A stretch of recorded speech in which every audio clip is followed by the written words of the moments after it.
Carlos had always known that his neighborhood was tough. He'd grown up seeing violence and gang activity on almost a daily basis, but he'd never thought it would land him in prison. He was arrested for a crime he didn't commit, and suddenly he found himself locked up with a bunch of other criminals. At first, he kept to himself, trying to stay out of trouble. But then he met a man named Miguel, who took Carlos under his wing. Miguel was an older man who had been in and out of prison for most of his life. But he was different than the other prisoners. He was calm and thoughtful, and he talked to Carlos like he was a human being, not a criminal. They talked about life and love and dreams, things that Carlos had never really thought about before. As the weeks turned into months, Carlos started to change.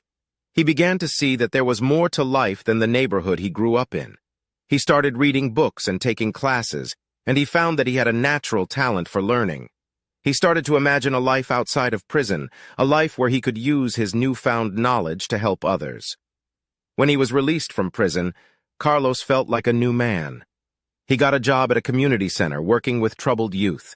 He talked to them about his experiences, and he tried to help them see that there was another way to live. He saw himself in them, and he wanted to give them the second chance that he had been given. Years went by, and Carlos became a mentor to many of the kids at the community center.